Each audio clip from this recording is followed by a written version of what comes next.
Well, welcome, Redeemer Bible. Pastor Tim here. It is Monday, March 15th, and we are continuing in the book of Mark, chapter 10, verses 32 to 52. This section comes on the heels of intense teaching of Jesus to his followers. They've been traveling through many towns after the Transfiguration, addressing a multitude of subjects.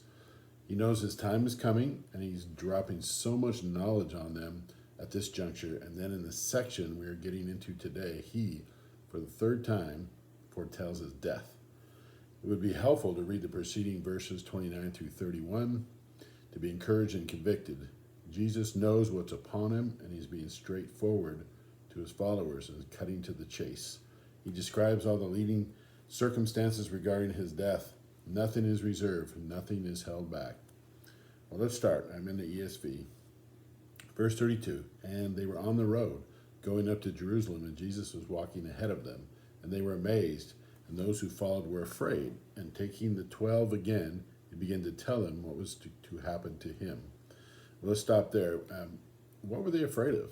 And who was with them? It appears that he was with a bigger group of people. We don't know if they're believers, unbelievers. Then he took his 12 aside to share something only for their ears. The other people were sensing that a story was unfolding and there was danger in the air, thus they were afraid.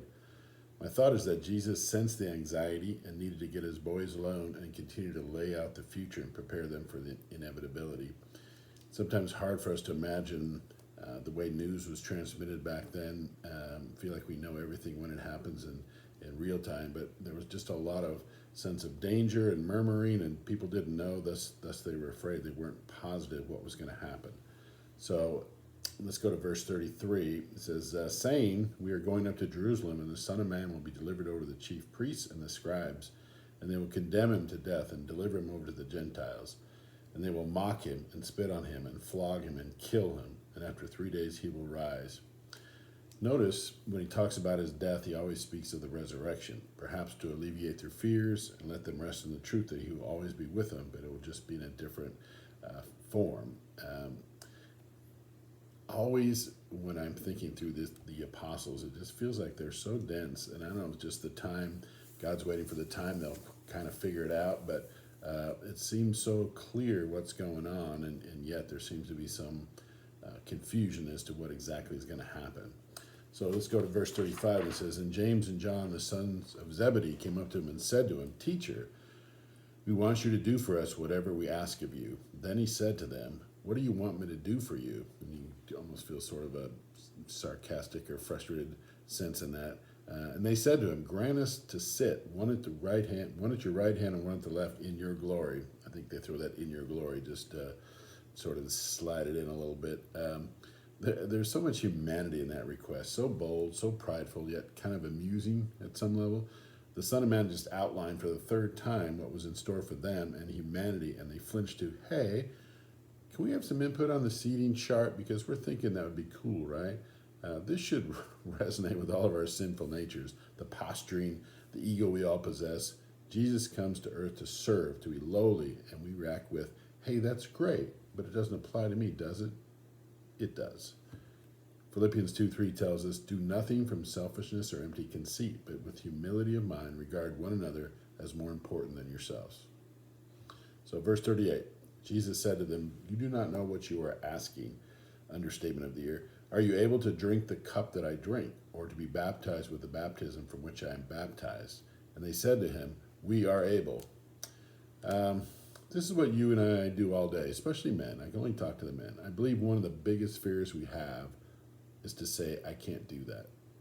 We will lie and posture to avoid being seen as less than or to be judged as not capable.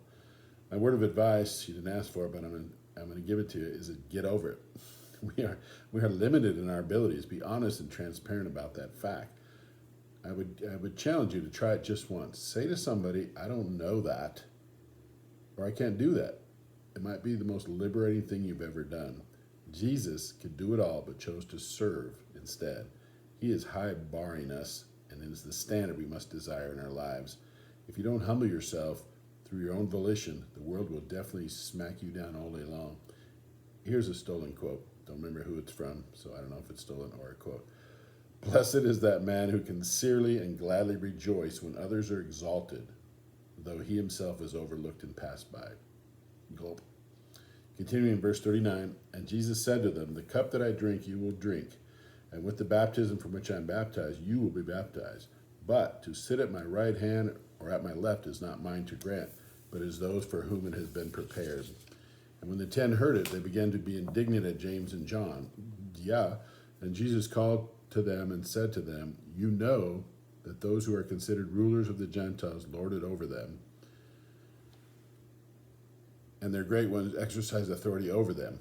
But it shall be not so among you. But whoever would be great among you, you must be your servant. And whoever would be first among you, you must be slave of all. For even the Son of Man came to, not to be served, but to serve, and to give his life as a ransom for many. There's so much in that section. We need to fervently pray for humility. There's so much we can relate to as sinful or sometimes delusional people. We desire so much, and at some level disappointed we are not the greatest or the chosen. Well, God chose us. That should be the end of the story and drive us to our knees in thankfulness. With an earthly perspective, if we are married, our spouses chose us, and our young children had no choice but to love us, for a while anyway. Be number one in your own home. Be the expert on your spouse and your children. That is the place you can be the greatest. Fame, fortune, come and go. We are not wired for that responsibility. It will crush us. Be careful what you ask for. Live lowly and humbly, putting others before you. It is a winning formula. There's no way that goes wrong. It is our biblical model. Trust it and act accordingly. Well, finally, in verse 46, it says, and they came to Jericho, and as he was leaving Jericho with his disciples and a great crowd, Bartimaeus, a blind beggar, the son of Timaeus, was sitting by the roadside. And when he heard it, it was Jesus of Nazareth. He began to cry out and say, Jesus, son of David, have mercy on me. And many rebuked him, telling him to be silent. But he cried out all the more, Son of David, have mercy on me. And Jesus stopped and said, call him. And they called the blind man, saying to him, take heart, get up, he is calling you. And throwing off his cloak, he sprang up and came to Jesus. And Jesus said to him, what do you want me to do for you? And the blind man said to him, Rabbi, let me recover my sight. And Jesus said to him, go your way, your faith has made you well. And immediately he recovered his sight and followed him on the way. Well, we have before us a picture that should be deeply interesting to the heart and soul of every Christian. It is obviously a picture of strong faith on display.